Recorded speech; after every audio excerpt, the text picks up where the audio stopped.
প্রিয়াঙ্কা চোপড়া 40 কোটি পারিশ্রমিকে শীর্ষে দেশি গার্ল। কে এই ভারতীয় অভিনেত্রী যিনি হলিউডে রেকর্ড গড়লেন? বলিউড ছাড়িয়ে হলিউডেও প্রিয়াঙ্কার রাজত্ব। ভারতের সর্বোচ্চ পারিশ্রমিকপ্রাপ্ত অভিনেত্রীদের তালিকায় শীর্ষে রয়েছেন প্রিয়াঙ্কা চোপড়া। তিনি সিনেমা প্রতি 40 কোটি টাকা করে পারিশ্রমিক নিচ্ছেন, যা ভারতীয় মুদ্রায় হলিউডের $5 মিলিয়ন সমান। ফোর্বসের রিপোর্ট বলছে, সিটাডেলের জন্য প্রিয়াঙ্কা এই বিশাল অঙ্কের পারিশ্রমিক নিয়েছিলেন। হলিউডে এই বিপুল সাফল্য পাওয়ার আগে প্রিয়াঙ্কা বলিউডেও একের পর এক হিট ছবি উপহার দিয়েছেন। বরফি, ম্যারি কম, বাজিরাও মস্তানি, দিল ধড়কনে দোর মতো ছবিতে তার অভিনয় আজও দর্শকের মনে দাগ কেটেছে।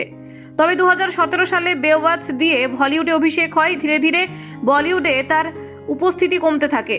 বর্তমানে বলিউডে দীপিকা পাডুকোন ফিল্ম প্রতি 15 থেকে 30 কোটি টাকা নিয়ে থাকেন। এরপরে রয়েছেন কঙ্গনা রানাওয়াত ও ক্যাটরিনা কাইফ, যারা প্রতি ছবি প্রায় 25 কোটি টাকা পান। আলিয়া ভাট, অনুষ্কা শর্মা, ঐশ্বর্য রায় বচ্চনের পারিশ্রমিক 10 থেকে 20 কোটি টাকার মধ্যে। হলিউড বলিউড দুই জায়গাতেই প্রিয়াঙ্কার রাজত্ব অব্যাহত। তার সাফল্য নারীদের জন্য অনুপ্রেরণা।